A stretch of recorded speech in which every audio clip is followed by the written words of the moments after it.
All right, guys, we are live. Shooter's Mindset, episode 46. We got a great show and a great guest here today. We're here with my co-host, Schwell11's in the house. Schwell, what's going on? Nice background you got going there. Thanks, brother. Here hanging out and looking forward to this great show. Yeah, I know you're in the 4th of July spirit already with the background. I got 4th of July weekend coming up. I got Friday off, so I'm feeling good about it.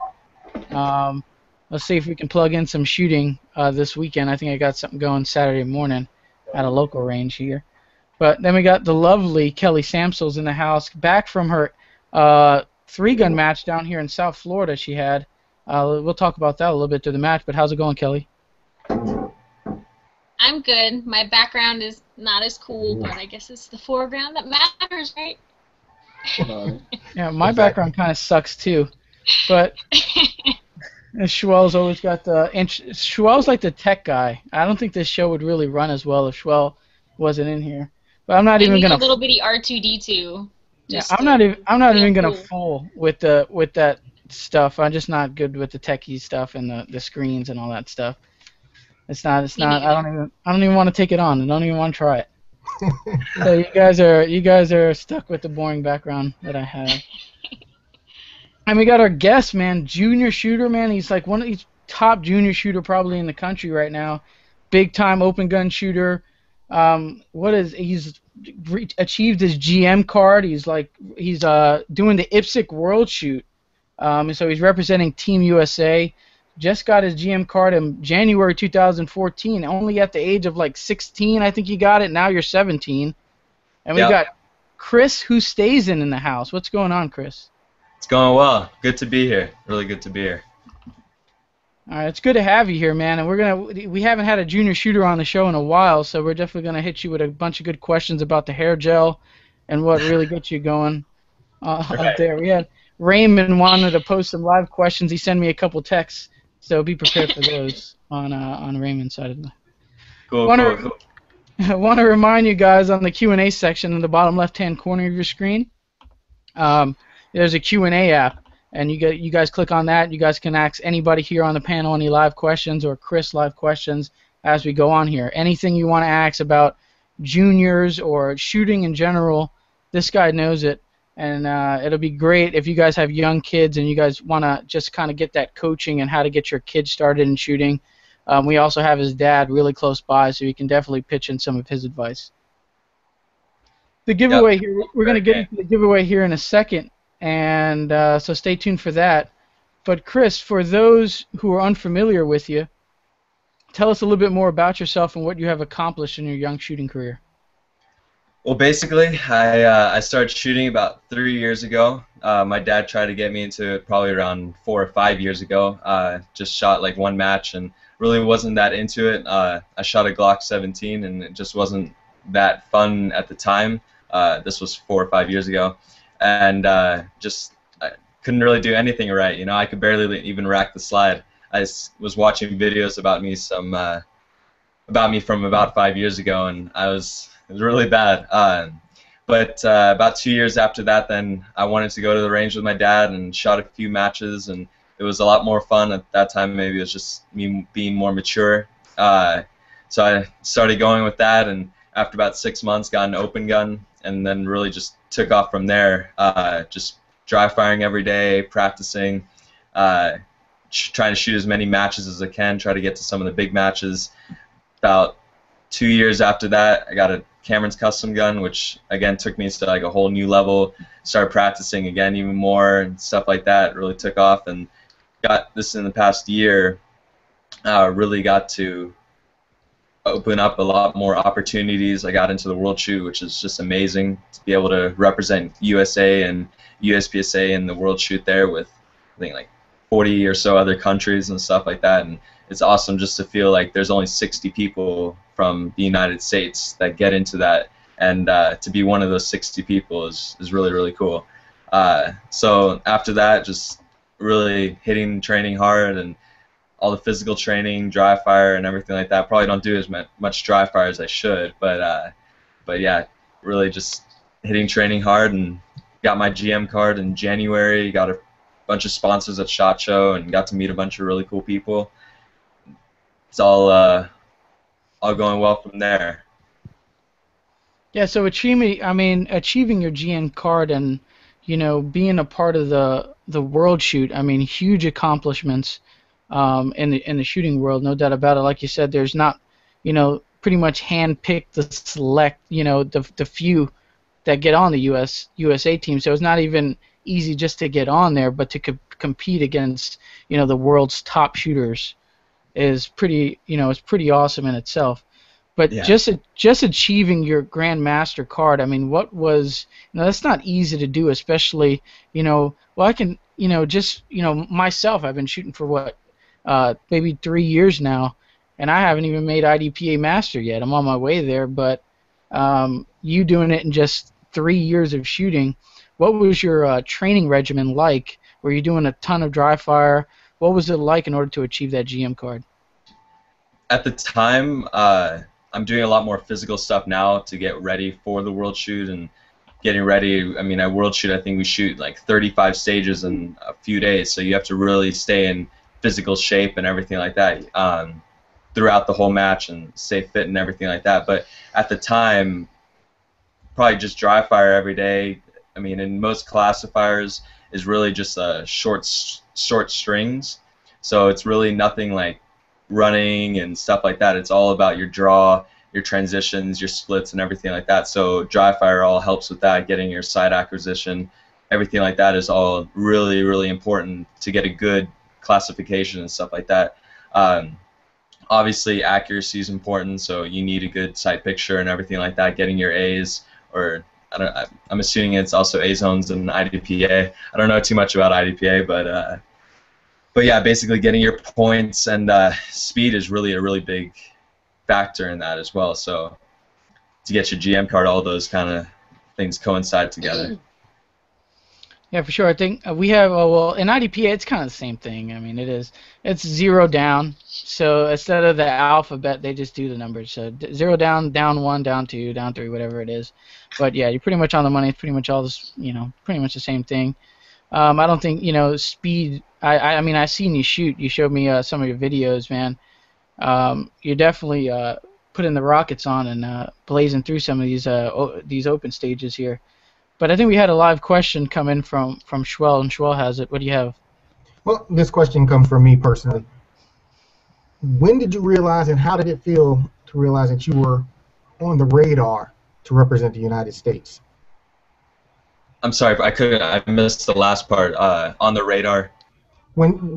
How did it feel, and when did you realize, and how did it feel to realize that you were on the radar to represent the United States for the World Shoot? When they identified that you had it, let's go. How did that feel to you? Right.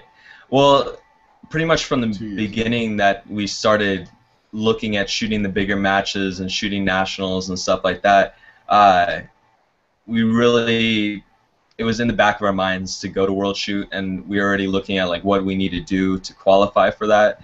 Basically, you need to compete in either 2 USPSA nationals and then 1 IPSC nationals, or you have to, out of the 4 nationals, you have to shoot 3 of the 4. We actually shot all 4, but basically that's the main qualification, and then your placing and points based on that is what gets you in. My first nationals ever to compete in open, I had pneumonia for the entire nationals, so I had about 102 fever through the nationals, and it didn't really go too well, and I didn't have the kind of fitness level that I would now to kind of get through it, but yeah, so we shot that, and that didn't go as well, but then we kind of focused on the other nationals and stuff like that, and got good scores in for that, and it was really awesome to get onto the team. Yeah, I always wondered what the qualifications were for a World Shoot, so there it is. You just clarified it. You have to shoot 3 out of the 4, pretty much national USPSA matches, or one of the biggest out of the 4, 3 of those, and have, qualifying your points, and, everything has to come into play there. So that's pretty interesting in itself. But what do we have here? Let's go ahead and announce the giveaway here. It's been a little bit of a while, so let's announce the giveaway here. We have an awesome giveaway as usual. Today we have the last one that I have left from Julie Golub. This is her book called Shoot. your competition guide, your shooting and competition guide here. This is an autographed copy, brand new. This is going to go out to the winner. We also have a bottle of Rand CLP. That's randsbrands.com. They always show support to the show. And I don't know if you guys follow the Shooter's Mindset on Facebook. We are making T-shirts. So the winner of this giveaway is also going to get a Shooter's Mindset T-shirt. That's going to be the first edition. I don't know if you consider it a big deal. But we're not going to have those T-shirts in stock. Once they're gone, and then we'll probably do another run of shirts probably next year or something like that. There'll be a different design. But the winner's going to get a TSM shirt, the book, and the Rand CLP. All you got to do is go to the Shooter's Mindset on Facebook page. There will be a link to the giveaway posted at the top of our wall. And also in the YouTube comment section below, there'll be a link. So just go ahead, click on the link, follow the directions. It's real simple. You get bonus points, bonus entries into the giveaway by liking Chris's Athletes Shooters page on Facebook.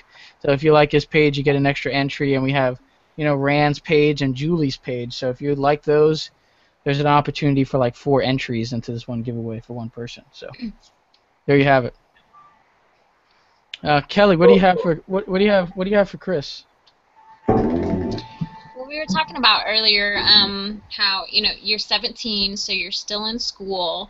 How do your friends react to you being a shooter? Are there any other kids that you go to school with? Do they shoot? How do you cope with keeping up with your schoolwork and your grades? Because I'm pretty certain that your father is not going to let you slip in school just to participate. So how do you take care of everything at once and still get your training done and stuff for shooting? Right. Yeah, school is definitely comes first. Shooting, I probably in my head comes first, but for my dad and for my family, they always push that as you have to get good grades or you're not going to shoot. Pretty much, it's not easy. You gotta really put in the work for both places and stuff, and I really don't have time for anything else. I probably get maybe one night out of the whole week during the summer, and if that during the school year to actually hang out with friends and stuff like that. But yeah, school's definitely a huge thing. My school is really cool that they actually sort of support it, where they don't completely stop me from doing it, basically. And in the ways that they have kind of, I don't know how to say, restricted it by saying you can only miss a few more days of school or something like that. We kind of can talk our way through that and show we're putting in the work. We're not just messing around doing nothing, it's going to a good cause and basically my career down the road. But during actual school sessions, I try to get as much of my homework done during classes and study halls and stuff like that, so I can have more practice time after school and everything like that. So that also helps to have study halls and get it done during lunch, sometimes finishing it the class before, which is probably not the best, but it's what happens.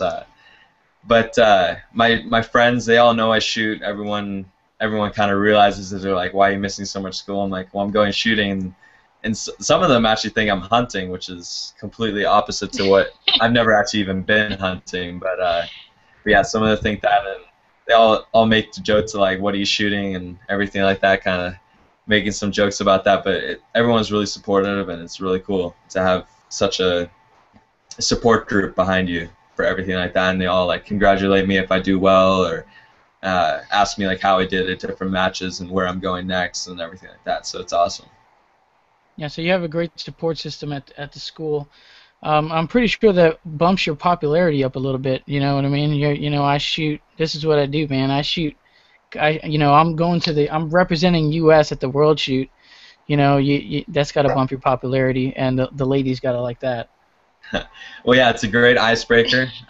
Whenever to get to talk to someone and be like, "Oh, what do you do?" Well, I shoot guns and everything like that. We have a shooting range inside of my house, so I always invite people to say, "Well, if you ever want to come shoot, I'll come teach you to shoot. I've got one in my house," so that's pretty cool. Again, another good icebreaker. Ladies love that, I'm sure. Most people say I have a pool, want to come over and go swimming. You're saying, "Hey, let's go shoot." I have a range in my backyard. Yeah, there you go. Yeah. I got another question to piggyback off of the lifestyle that Kelly just asked about. How does someone your age get prepare get their mind ready for this kind of shooting? Because you're not just casually shooting. You're not just going to the range and plinking with your friends or joining your dad every once in a while. You're doing it at a very high level. You're doing it at a higher level than most adults are shooting at competitively. How do you prepare yourself for that? I mean, like you said, I put an incredible amount of pressure on myself, probably too much than what I actually should. Like, if I don't do well, I'm the first person to really get mad at myself and everything like that, which, again, you probably just need to kind of, like, let it go and continue on with your match. But it's hard to do that. I compete, like, I'm really competitive at everything. So if I don't do well, kind of get, like, depressed and stuff for a little bit, and then I got to think about the next match and be like, well, I'm going to do 5 times better at the next match and everything like that. So it's really, you have to have the mindset to do it. You can't just be going in there like some people casually shooting, which is great. Like, if you just want to shoot for fun, that's awesome. In a way, I almost don't like it when people say, like, oh, well, it's not about winning, it's just about having fun, because it's like, to me, I'm not having fun if I'm not doing well.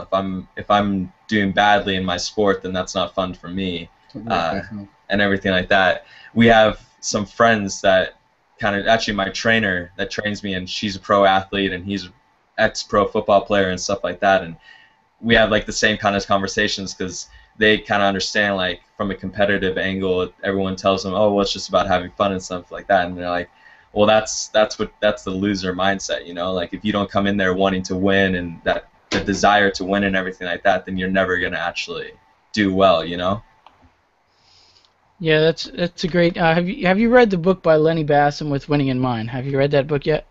Actually, I think we have the DVD set that we've listened to. I'm pretty sure it's the same one, but yeah. So we have the DVD set that we listen to in the car and stuff like that, driving to the range and stuff, and it's a really awesome DVD set.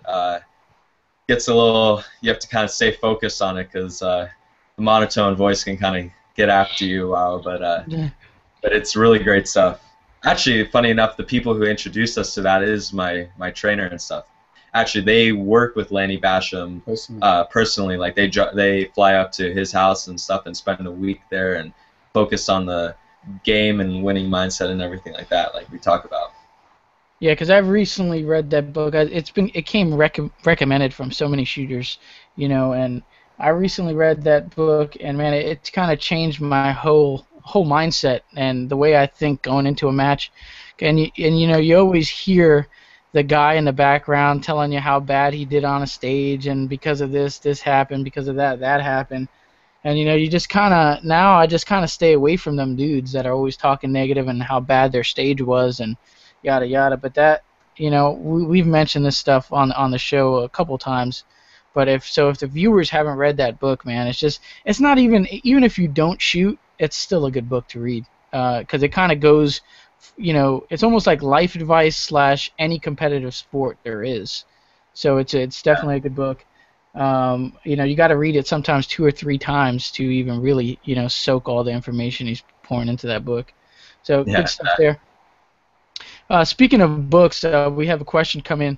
He's like, what books or DVDs do you recommend to become a better USPSA shooter? So if there's any other recommendations you have as far as DVDs and books. No, honestly, I'm not a big reader for books and stuff. I probably should read more, but most of it just comes down to not having the time to do that. But for DVDs, like when I first started, I got the Matt Burkett DVD set mainly because I shot his guns and stuff, and that's like the first set that my dad gave me. There were some great tips and stuff in that, and pretty much like for what I do for videos and stuff like that is I'll just pick the top shooters, guys like Max Michel, Eric Graffel, which is, I don't know if you guys know him, but he's a top IPSC shooter, probably the best in the world right now for any of the listeners that don't know him. But basically, guys like that, I pick them, Travis Tomasi, Todd Jarrett, and just study their videos, study like what they're doing well, where they can improve, and then you can improve in that area too. Study like their transitions and where they're losing time, and so you don't lose the time in the same places. Like, kind of learn from their mistakes and then taking what they do well and transitioning that into your shooting game as well. Good. Yeah, no doubt about that. I know Matt Burkett actually has a lot of good DVDs. You know, they're fairly hard to find. I don't know if Matt sells them on his website. He might still have them on Predator Tactical website. But some of those, man, they're just those you are usually hand-me-down DVDs, man. They go over tons of good information. And Matt's been doing it, and Todd Jarrett and these guys have been doing it since, back in the day they were able to drop, 500,000 rounds, easy without thinking about it. There was no money issue. Ammo was that cheap back then. So those guys definitely have had that kid. You can learn something from those two guys. Oh, for sure, for sure. I think we had a question come in here. This is from Jay. He kind of sent it to me on my personal Facebook page. He said, this one's for Chris. Since you're one of the top juniors who will be shooting in the upcoming World Shoot, do you get any allowances / support except from USPSA? How about pointers, training for pro shooters who are attending and representing USPSA as well? So kind of more training stuff. Directly, I've not gotten like any direct stuff paid for by USPSA for training and stuff like that, or allowances. I think that's mainly just for the pro men's team, open team that's going into that. They pay my match fee in way of support and stuff like that, so that's $500 that you get, which is awesome. I worked with Max Michel just last week, not directly related to USPSA paying for it, but except for actually it was there for the USPSA junior camp, so that's kind of what happened. But in way of World Shoot, I worked with Max and stuff, and that was really awesome to get to work with him for a week and kind of study what he's doing and stuff like that. Like I said, I watch his videos and stuff like that, and it was really cool to kind of see it in person and everything. For the other juniors competing in the World Shoot, there's Kincaid. I know on the open team there's Kincaid Ross. He's a really, really awesome shooter. He's super fast and everything like that. Dexter Bradley, who we got to hang out with a bunch of times. He lives in Seattle. He's an awesome shooter. Really, really, really good too. Really focused and driven. And then there's a kid named Jonathan Munshi, who I've actually never met in person. I've seen his match results and I've seen him shoot on videos and stuff like that. And he looks like a really good shooter as well. So it's for the open junior team. I know it's going to be a really good year. I'm hoping that we do well. And I know you guys had Jacob Hetherington on the show, and he's obviously in the World Shoot along with a bunch of other production juniors like Sonny Morton and Jason Katz. So hopefully the juniors for that and everything, hopefully they do really well, Yeah, Jacob was a good. He had his mom and his brother in the background. It was pretty funny. Jacob is a exceptional shooter. He's shooting a production, so I believe he's shooting that Beretta M9, which is a unique pistol in itself. You don't see too many people shooting the Beretta M9, but that dude is, along with Ben. Ben doesn't shoot it anymore, but those are the two guys that I've seen like master that pistol. And Jacob is, I met him at SHOT Show, and we had him on the show. Man, what a good competitor, what a good kid. And we have a question here coming down from Raymond, a good buddy of yours. He said, "When are you getting the gel sponsorship on your jersey?" Hair gel sponsorship. Whenever they contact me, I'll be more than happy to get them on there. Might need a lifetime supply and everything like that, and I'll be set. Lifetime supply. Geez, he's aiming high. What company of gel would you like to be sponsored by? This is your chance. I don't really have a favorite. Literally, I use like whatever I find and everything like that. I mean, I use like Axe and stuff like that, some Crew, everything like that. But pretty much whatever I find. It's different for like if my hair's shorter. My hair's pretty long right now, so it's a little different right now. But depending on the style I'm looking for is kind of what I use, Now we're really going off topic. Yeah, if anybody from Axe is watching, let's get this dude a lifetime supply of hair gel, and throw in some shampoo and conditioner while you're at it. Oh yeah, I love it. Love their stuff. Like it's more quick time. There you have it. Before he shoots, it'll be the spray. Okay, I'm ready. Yeah, exactly. And I follow. We all follow your Facebook page, and you posted a recent video of you shooting the Steel World Shoot, the Steel Challenge, and Right. there was a video of you. I guess the SO or the RO said you jumped the timer on your draw, but I've slow-moed that video and I watched it a couple times, and it just looked like you probably got the cleanest jump off the beep and draw I've ever seen. Yep, and I would like to sit here and tell you that that was all reaction time and that was just me reading the timer and everything like that, but pretty much it was pure luck. The whole match, I was actually really struggling with not trying to jump the timer. I think like just the adrenaline and everything like that, and not to mention you have 39 starts in the match, so it's really easy to kind of try and read the timer, which is what I was doing in that video. And actually, the reason why, the kind of backstory behind that is the reason why he was kind of watching me more closely and that he actually called me on that is I think like 2 or 3 runs before I actually was a little bit ahead of the timer.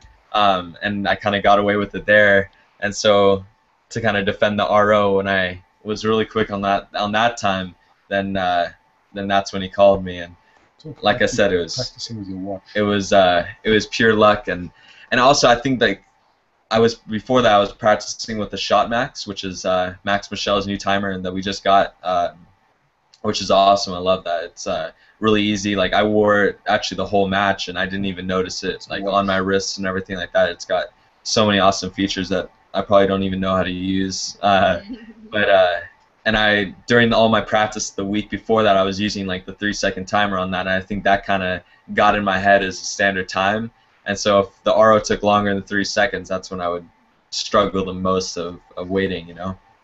Yeah, man, but that was such a clean draw, man. I watch video of top shooters all the time, and that draw was insane. And you definitely didn't jump the timer, but it was right there, man. It was a good draw, man. It takes a lot of practice even to get that draw that fast out of the holster. So, good stuff. That just wanted to run that one by you there. Kelly, do you have anything you want to talk about to Chris? Yeah, we mentioned you mentioned going to SHOT Show earlier. I know this year was your first year. What was your favorite thing that you saw? I know it can get kind of overwhelming. I'm just for anybody, period. But for you not necessarily being the hunter, they have the hunting section and stuff. How was it walking in there? I know my first year I went there, I was just kind of, I didn't, you didn't know where to go, but I'm sure you probably had an agenda and, your people to see and stuff. So how was it for you going there for the first time? I had the same reaction as you. Like when I walked in, and I walked into the first room, and for a minute I was kind of disappointed. I'm like, well, this is it. And then he's like, yeah, my dad said to me, he's like, yeah, there's about like 8 or 9 more rooms like this. And I'm like, oh, okay, so we have a lot to do. Pretty much SHOT Show for me this year was mainly just to get sponsors to be able to shoot as many matches as I could this year, so I could kind of perform at my top level and get the experience I need for World Shoot, compared to some like the other world champions who have 10 years of practice. I wanted to really make the most of what I could this year and preparing for that. So just meeting all the people for me was probably like the best thing, just to get to know like a bunch of top people and get to know like the different representatives from each companies and stuff and build those connections and stuff. That was probably the best thing for me. Once you see 1,000 pistols, you've pretty much seen them all. So that was really cool, but it's kind of gets old after you see 10,000 handguns in a row. But there's some awesome weapons. I'm trying to think back to what I saw there, and I can't talk about meeting people and having to find your own places.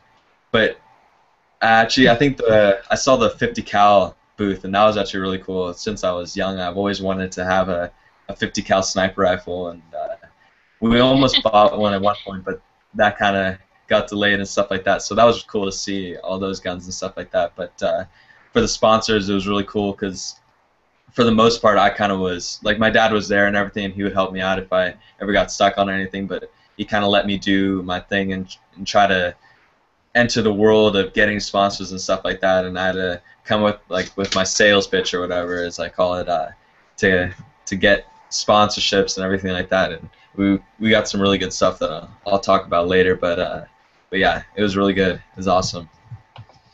Yeah, SHOT Show. I mean, it was my second year going. By day 3, I was done. Like Yeah. I went, but I wasn't really there. Like I was just, tired from all the walking I've done the previous 2 days and talking with everybody, and then doing a little bit of partying with Dustin and a couple of the friends that were up there. Dustin's not with us today. Right. I didn't have much energy left by day 3. I'm sure Yeah. most of us didn't actually. Whether you were Yeah, we're partying, actually going. whether Sorry, you we're were actually partying or going to not. Vegas. Go ahead. I keep cutting you off. I'm mistake. Go ahead. What was that, Chris?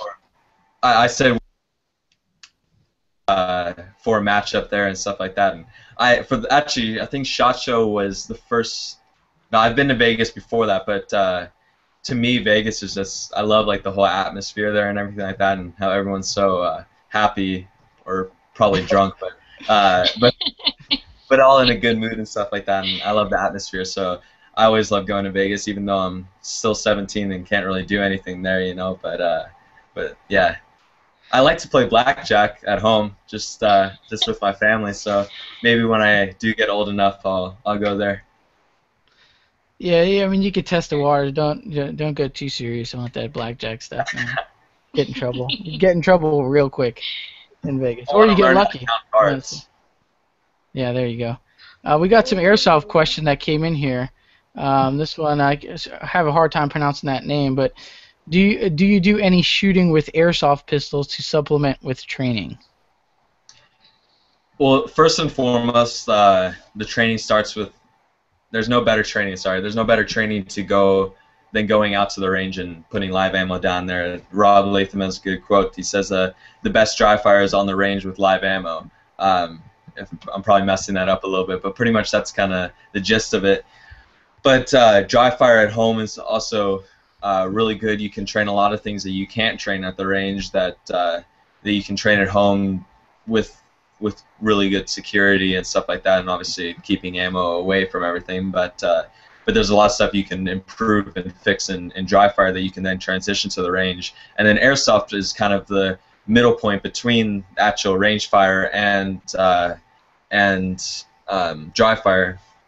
It kind of allows you to see where you're actually hitting on target and stuff like that. And obviously you don't get the same amount of recoil, but you're still improving your transitions and your first shot and your draws and everything like that. So it's really good tool to have in your pocket to train with. Yeah, we were talking a little bit about airsoft training in the pre-chat because Schwell, a lot of us, know Schwell for the airsoft, and he took me doing some airsoft stuff that was a lot of fun. Probably a whole nother hobby that I could get into that I can't afford. But the airsoft is a great training tool if you have the space and you can get a replica of your actual live fire gun. I think it's beneficial. And Schwell, I don't know if you want to hit on that. I think he had you said you were struggling getting a good airsoft gun to replicate your open gun. So what do you have as far as the airsoft training in your house? Because I think you said you had something going there. Yeah, we've converted we've got a big garage that we've converted about half of it to just a full-sized airsoft range, probably like 20 feet. Yeah, about 500 square feet. Probably about 500 square feet. So it's a really good area to kind of train, and you can get some movement in there and target transitions and stuff like that. So it's a really great area to really transition then over to live fire. But for our guns, we have a gunsmith in Japan that built all our guns. Actually, one of the guns we got used from someone, I think California. We bought that had a gun that was already made to look like our gun. So it was that we bought from him in the meantime to kind of have another extra gun and then also practice in the meantime. But then we have a gun that's being built in Japan. It's right now being held in Japan for customs and getting through all that, and then we'll get it here and definitely start training for it, training with it. Sorry. Yeah, Schwell, do you have anything to add on the What are some of your recommendations where some of the viewers and Chris can go ahead and purchase a open airsoft gun? I mean, it's the optic. You got to get. My thing with airsoft was always the trigger pull. Can you replicate? How close can you replicate their actual trigger pull on an open gun, which is probably, I don't know, 2 pounds, maybe even less. Well, just like with your competitive shooting rig, the more money you spend, the better quality you're going to get. The closer you're going to get to that real steel competitive competition 2011. He's going the right direction already. Japan is where the best of the best come from when it comes to builds and airsoft and stuff like that. The customs problem, that's an off and on thing. You may run into that one time, and then the next time your gun comes in a week. So you're on the right track. But again, we can talk offline a little bit more, and I can introduce you to more people stateside who have access or are great builders as well. It's really about finding someone who can put together a rig similar to what you're using in the competitions. I got a quick question. How much time do you put into the airsoft and the dry fire per week on average? And this question is from Adam Balding off of YouTube. Definitely not as much as I should. That's probably the basic answer for it. On average, I probably should be doing at least an hour to 2 hours of dry fire, and then whatever I can in airsoft kind of coincides with that, a day for that. So that works out obviously 14 hours a week. Right now, I'm lucky if I get maybe 4 or 5 hours a week, and just because I'm so busy with other stuff. And right now we're doing a ton of traveling and stuff. So in a way, it's still good because I'm shooting live ammo, which is obviously better than dry fire. But it's definitely hard to get in the dry fire practice that I need, and most of it's probably just excuses and stuff like that. And there's definitely more I could be doing, and maybe taking off a little bit extra time from the video games and stuff like that, and putting into dry fire. But definitely before matches, like whenever we do travel somewhere, we'll sit in the hotel room. My dad will sit and watch TV, and I'll be dry firing for about 3 or 4 hours and the night before a match. So that's all good. I'll try to. We'll try to get we bought a bunch of paper targets from Ben Stoker's website that have like the miniature sizing stuff like that, and we've got some actual wooden targets in our house, all sprayed around the house that my dad's girlfriend probably gets mad about, and she always packs them up and puts them in one place, and then I'll take them all out and put them where I need them and stuff like that. So we've got. Come over, they wonder what the hell. When people come over, they always wonder like, what the hell are all these targets doing around the place? But no worries, I have them around my house as well, all over the place. I think we all have this problem. Unless you have a girlfriend or wife or that's into shooting, I think they all complain. It's you just got to take it for what it is. And you gotta find the rare ones. You gotta get the Kellys and the Gabby Francos and the Jana Reeves, the ones that shoot 3-gun and have that stuff around their house too, and you'll be perfect. There you go. But then again, that's also another whole person to support in the shooting industry. So in a way, it balances out with each other. You kind of give and take on that. But yeah, definitely for the dry fire, at least an hour or 2 a day is what you should be doing. And it's like when I first started, I was definitely doing 3 to 4 hours a day of dry fire, and that's probably one of the biggest reasons that I came up so fast. Running drills and stuff like that. And you run drills that you practice, that you see in matches and stuff like that, and the different start positions and stuff like that. Usually, if I know I have a big match coming up, I'll try to find the stage designs on the line and try to replicate that as best as I can at home, and find the different start positions that may be a little bit weird, the stuff that's not just hands at sides or hands at surrender, and I'll try to replicate those start positions and practice those as much as I can, so that when it gets to the match, I can do it well. Yeah, all good advice. I could agree on that dry fire time. I mean, man, it's hard to find time to do 1-2 hours a day. I mean, I think you could just do as much as your time allows you to, is always a good path. But if you can get 2 hours in without being exhausted, because I usually go out in the backyard and I'm always running around like a wild man. and dry firing everything. So I can't go 2 hours running around. But I definitely can get a good 30, 45 minutes in, some dry fires and stuff that I know I need to work on. And actually, last week when we were hanging out with Max and Michelle, he made a comment that in the beginning he would be doing, or throughout most of his career, he would be doing 1 to 2 hours of dry fire a day. But if you can really find like the stuff that you need to work on the most and put 10 minutes or 20 minutes or 30 minutes into that alone, then you can really target the areas that you need the most improvement in, and that stuff gets as well as your other good stuff, and then you can maybe wrap it up with like a little bit of everything that you can improve on, Yeah, I agree. There's a couple good books out on the dry fire. I know Ben Stoger has a great one, and I'm really into the Ben has a few on dry fire drills, and then he has a couple books on just a practical pistol and shooting in general. But I like one from Mike Seeklander. Excellent book. He kind of walks you through it's almost his own regimen, like how he's gotten to the level he is at. So if you guys are interested in any, I know we had a question earlier about recommended books for dry fire and stuff. Mike Seeklander also has some DVDs as well.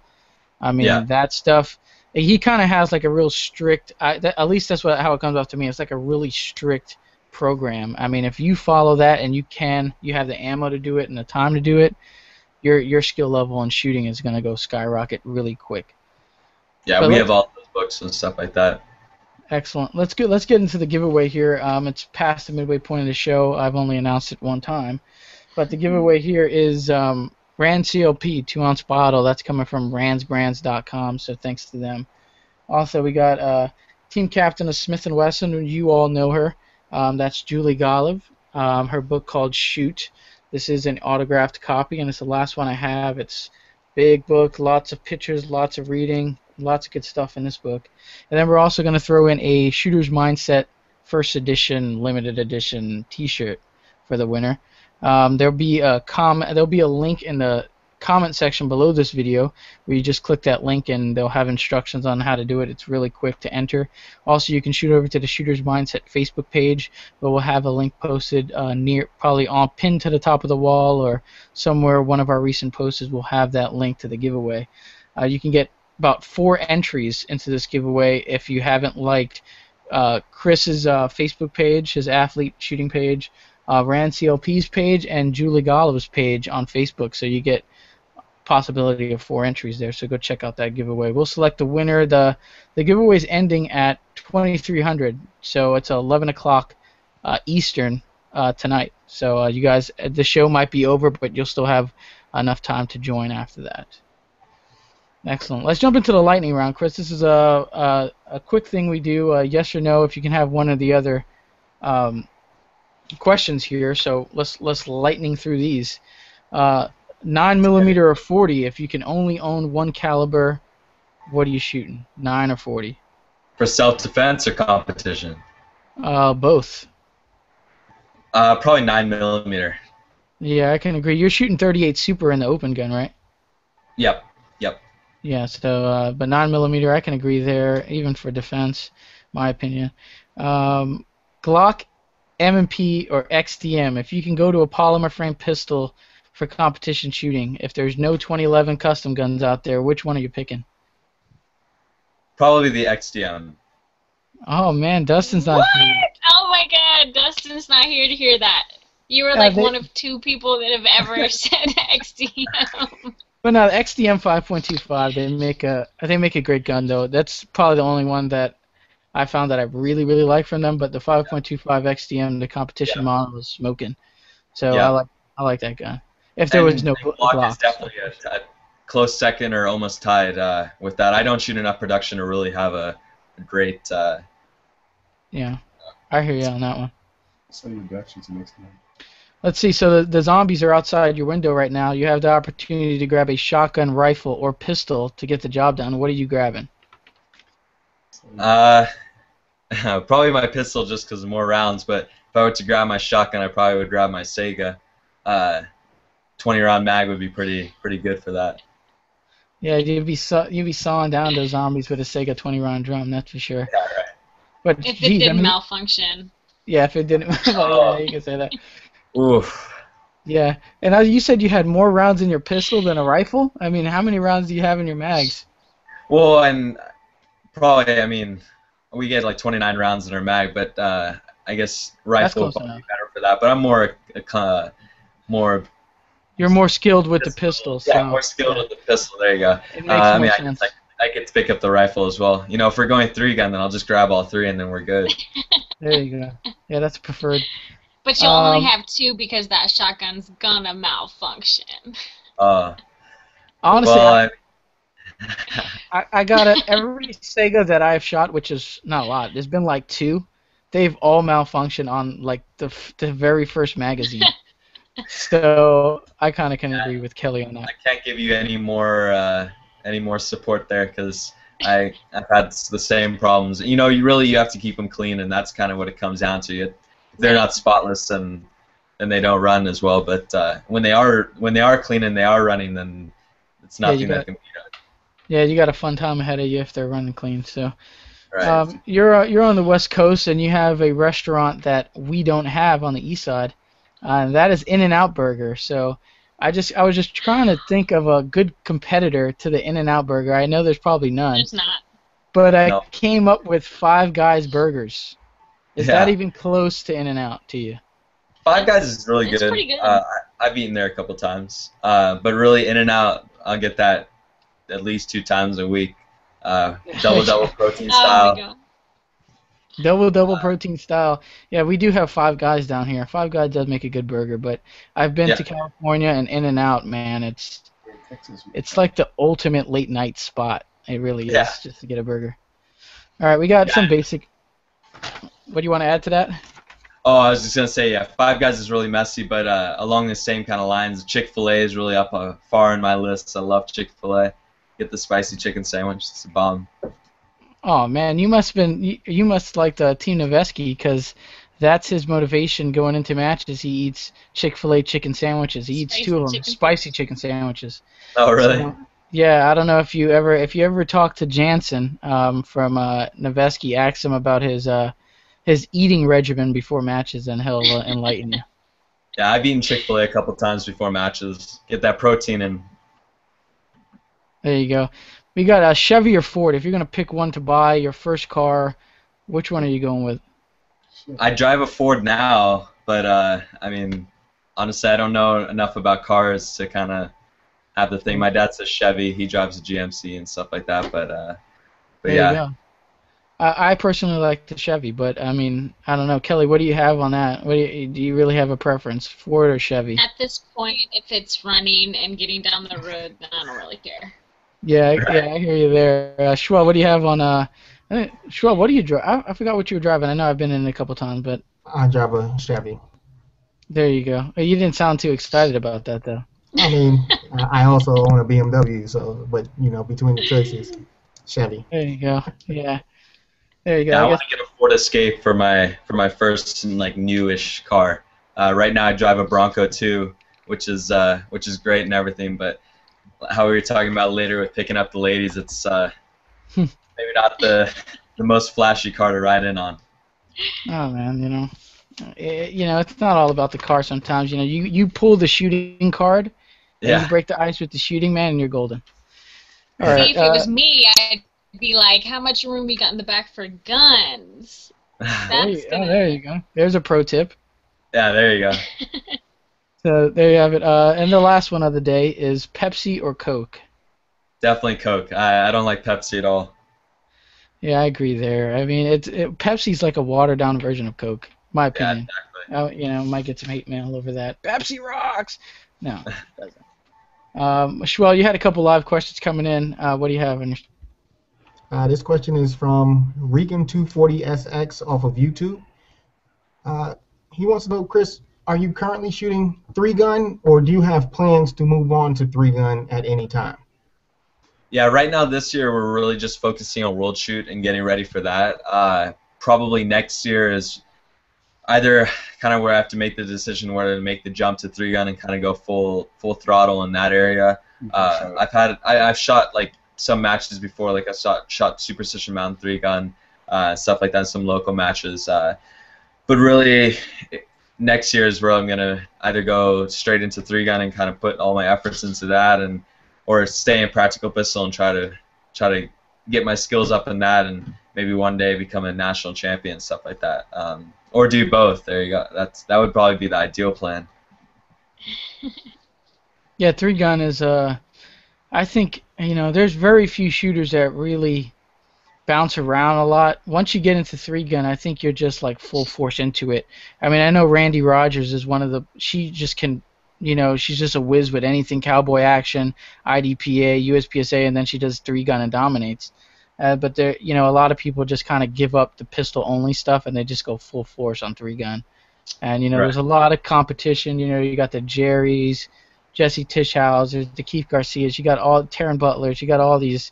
You got Kelly. You even got to compete with, and that's even a hard hump to get over. So you know what? I don't know if I were you, and I hope this doesn't come out the wrong way, but if I were you, being as amazing you are, I would think that if you would switch to 3-gun, it wouldn't.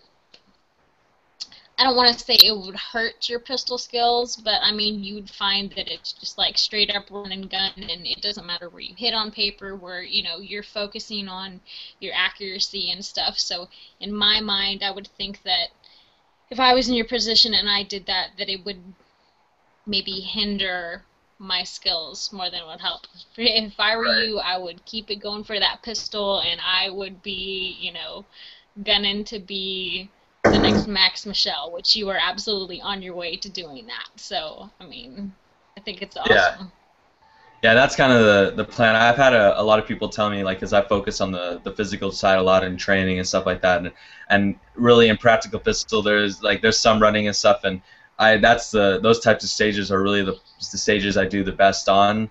But in 3-gun, there's a lot more physical side, and I think my physical side would really help me through that a lot, which would be cool. But yeah, exactly like you said, there's a lot of time where you can kind of lose the focus on accuracy and stuff, and just aim for shooting at the targets and maybe not hitting them as much as you should. But yeah, definitely a decision I need to make starting next year. Yeah, for sure. That was some good stuff. Speaking of, I know we were talking about your ammo situation. You said you shoot 38 Super. Do you reload? Yeah, we actually shoot Super Comp. So the brass is even harder to get than Super. Right. Our sponsors, Rainier, gives us some bullets, or actually supplies us with all the bullets for the year, and we have Hodgson that supplies us with an access to powder. We still pay for it, but at least we have right now. Yeah, Which is key, exactly. powder. Exactly. So yeah, we're actually running CFE pistol right now, which is we just released recently from the Hodgson line. So we've had some good success with that, and really the main thing right now is getting brass to actually load, and the brass supply is really not easy to find. We just spent the last week in the World Steel Challenge, and throughout the week, I think between that and the USPSA Junior Camp, we shot 8,000 rounds. So our brass supply went down a lot during that part, which is fun to say because you shot 8,000 rounds, but now I got to go back and reload all that, and we got a bunch of it back from Once Fired stuff, and we had some people that gave us their brass that they couldn't take back to where they were from, but so we made out pretty well from that. But brass is definitely the hardest thing right now to find, and powder is the next hardest thing. Yeah, we got a question here that I wanted to ask you, because you're in the Arizona area, and there's tons of great shooters out there. We probably had a lot of them on the show in the past. But who has been some of the biggest shooters that you could think of that helped coach you through your shooting and give you great advice on the game? Right. I mean, obviously my dad first and foremost is he's a great shooter, as he's sitting here next to me. But he was my main coach even today, just showing me things that I can improve on, and reiterating the stuff that I've been told 1,000 times and still need to get through my head. And then Raymond, how you talked about him earlier, how you asked a question, but he was also and still is a really big coach for me on the shooting side, especially about the mental game and stuff. And Eddie Garcia, who builds our guns, he's a huge help for me and giving me all the tips and stuff. And he's a top 10 shooter in the country and stuff like that. So he's definitely really good to get tips and everything like that. Nick Sadie, he shoots in Arizona. He shoots a couple times with us, and he's coached me a few times before, and really great stuff like that. You talked about Nils earlier. Nils we shot with at IPSC Nationals last year, and it was kind of really cool to see like the level you have to be at to win, but then not going over and crashing on some stages and stuff like that, which is really the biggest problem for me right now, is to find the happy medium between the speed and accuracy I need to get without going over and crashing and burning, which I did at Steel Challenge, and that cost me a lot. And then Ron Avery, we practiced with him last week, and just even though I was helping training some of the juniors with him, I learned a ton of tips and stuff like that need to be reiterated in my head to kind of get it through and focus on some stuff that maybe kind of flawed over the years that I've been shooting, and has kind of become a weakened point in my shooting, like some grip and stance like that, which was reiterated and really helped my game more. So I'm looking forward to seeing how that's going to go in the future and how that's going to help. Yeah, there's a lot of big names, man, and you're in like the best part, one of the top places, where there's a lot of GMs out there. There's like a match every day out in that area. So I mean, tons of shooting going on. So I mean, probably definitely the best, one of the top places to be when where you're coming up shooting, or you just enjoy shooting, is in the Arizona Phoenix area. So, well, you have a bunch of questions that are coming in. What do you have on your end? Well, I know we're quickly approaching that 1 hour mark, but you just mentioned the USPSA junior camp a couple of times, and then all of the folks that give you advice and help mentor you. How much or how involved are you in bringing new junior shooters into USPSA, or just competitive shooting in general? I'm sorry, I couldn't. How are you involved in the junior shooters program?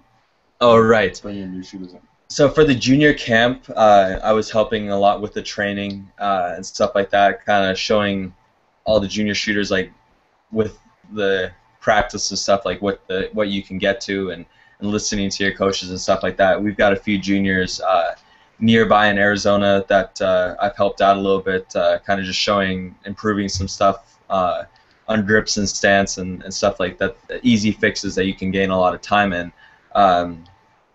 So pretty much just that. I like to be more involved in the junior camps. The USPSA junior camp was actually the first junior camp I've ever been to, but the MGM one is obviously a huge one, which we're unfortunately going to miss this year due to some other matches that we're going to. But yeah, it's great to actually see like how many juniors are still up and coming. Like with me being more on the competitive side and everything like that, I only really see 5 or 6 other juniors that are always around and always the people I'm competing against, and I don't actually get a chance to see like some of the up and coming juniors that are improving quickly.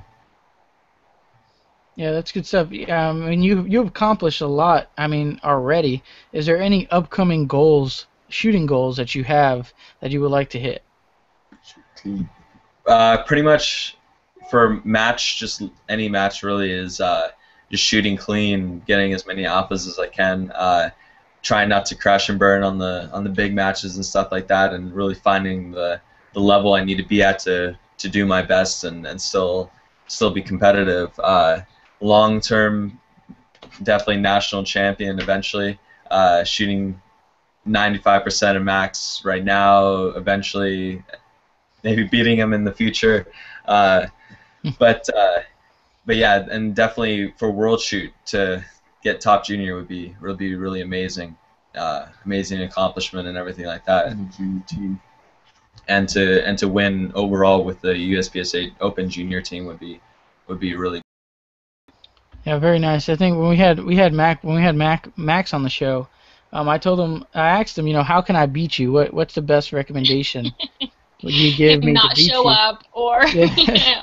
something like Yeah. that. I think it was something like that. Like he just, isn't, if he doesn't attend the match, obviously, but he told me to just. I think it was with combination between Vogel. I asked him the same question, and he said just to quit my job. If I have any girlfriends, get rid of them, and just have a pistol in your hand the entire time, and don't put it 24/7. down, 24/7, and that's the way you're gonna beat me. So that's kind of hard to do. Those guys, I wish you the best, man. Max would be an accomplishment. But did you hear him? He just said he shot 95% of max. Do you know that there's Oh, like no. this many I people? said that's a goal I want to get to. Well, No, didn't I you wish I shoot shot at 95% max. at double tap? You finished like 10th, right? Yeah. So Yes. you shot what, I like was 10th or 80% of him? I mean, Yeah, 80%. 80%. That is so a crazy number. Like I can count the number of people on my hands that are ever gonna do that. Yeah. Yeah, so that's Well, impressive. and double tap was a tough mental match for me. I had a few things that I had to kind of power through and get through to the end, and I probably didn't perform as well as I would have liked. I would have been like more up to that 90%, which would have been ideal for me. But it's definitely a work in progress. And at the upcoming area matches, I know he's going to be there and probably at the top of the leaderboard, or at least kind of defending with Casey and Chris and all those guys. So to really shoot 90 to 95%, maybe one day 95%. I don't know. Maybe a year from now I'll be there, but definitely 90% right now is definitely in my head to be of max, which would be awesome. That's Yeah, man, crazy. keep working towards that, man. You got, all the time. You got the youth on your side. You got probably. I know Max has been shooting. Forgot what age he says he was shooting for. Very youngster, just like you. But man, keep at it, man, and you're gonna get him one day, and he's gonna go over there and shake your hand on it too. That'll be awesome. But I think we got a couple live questions, and then we're probably gonna run it down here. It was a great show. There's a couple live questions here that I had. They just wanted your recommendation. I know you don't shoot a lot of production, but a recommendation for an off-the-shelf USPSA production gun. What do you have? I mean, really, Glock is a major one. I know I said that that's not my ideal one, but coming from an XDM, we have the XDMs that we do have been customized and stuff like that a little bit to get a little bit of a lighter trigger and stuff like that. But definitely off the shelf, Glock is a superb gun. Probably the Glock 34 I've seen a lot in competition. There you go, Kelly. See, I came back. I came back to the good side. Yeah. But yeah, definitely. Yeah, the Glock 34 is definitely the gun I've been using over the last couple of years. Yeah, and if you get the Glock 34, definitely have it customized by Taryn. Get all his stuff in there because I've heard his guns are just superb for production and stuff like that, and stuff like that. We shoot a shotgun in 3-gun. The matches that we do attend, we shoot a shotgun, which is really, really nice. And maybe one day when I get more into 3-gun, I'll get his rifle and stuff as well, and either for limited get his Glock or stick with like an STI frame, something like that for limited and tactical. But yeah. Yeah, I have Terran's 34, as I've mentioned plenty of times and shown in the past. Just a great, it's just perfect when you get it, man. The trigger's perfect, the sights. Great gun from Terran Tactical Innovations, their 34, and I also have his AR. So, but you got the shotgun on me, so just missing the shotgun from Terran, and we'll have the complete package from TTI over there. So great stuff. I'm gonna run it down here. It was a great show. Thank everybody for the live questions that came in here. We're going to go ahead and start off with Schwell. What do you have for shout-outs on your end, Schwell? I want to thank Nate Squared Tactical, Odin Works, Teal Blue Bravo, and Chris. I look forward to buying your shoes later once you get endorsed or something, and your T-shirts and your clothing line. I look forward to all of that, So that's the goal. keep doing what you're doing. Yeah.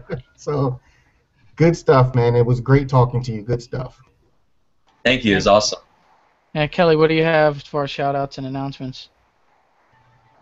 I want to thank Caltech for getting me the slot in the Area 6 match this last weekend. It was a lot of fun. It was super hot and humid, even worse than my Missouri weather, but luckily I got out of Florida before that tropical depression got any worse.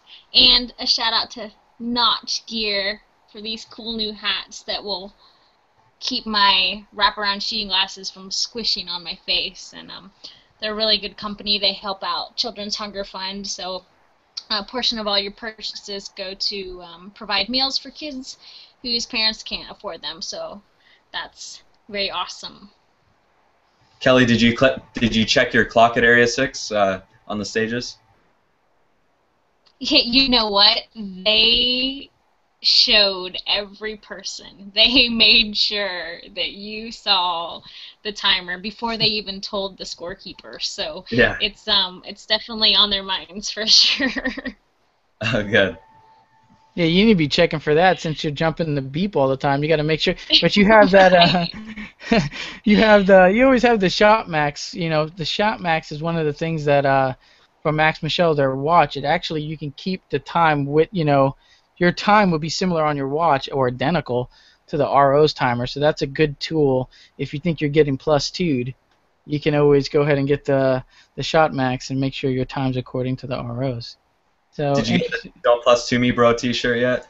I do want one. I was thinking about pulling the trigger on one. It'll be You have funny. no idea how many times I heard that over this past weekend. People would say it under their breath, or it's really funny. It's not a funny situation, but very funny. Yeah, it's funny now to joke about it, but it was pretty. It sucks when you're spending all that money and you're getting plus two'd, and you don't know what's going on and why you placed where you placed. So, Chris, man, what do you have as far as shout-outs? I know you said you picked up a lot of new sponsorship, and I know I believe your dad has been sponsoring you and his company for a very long time, so you want to just shout all those out?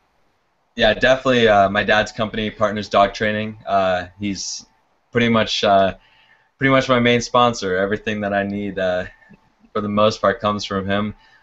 Secondary is CR Speed. Gives us all our holsters and rigs and stuff like that. We've had great success with those. Cameron's Custom Guns. They make the best guns I've ever shot. I've heard really nice things from everyone else who's shot them as well. For the sight that we're using on that right now is an Ultra Dot actually. It's the same thing as the RTS2. It's like $120 cheaper than what the RTS2 is, and it's almost the exact same thing. The mount is a little bit different. It uses a Weaver mount instead of the screw from the top, but pretty much it's had the exact same thing, and we've had really great success with that. Anyone can message me for more details on that and everything like that. For timers and stuff like that, CED Electronics. I know I said I use the Shot Max, which is kind of opposition. Never mind. Sorry. I guess CED does sell the Shot Max. So yeah, definitely their equipment. I probably should be reading up more on my sponsors before I say stuff. But yeah, definitely their equipment's awesome for timers and everything like that. Very good to juniors.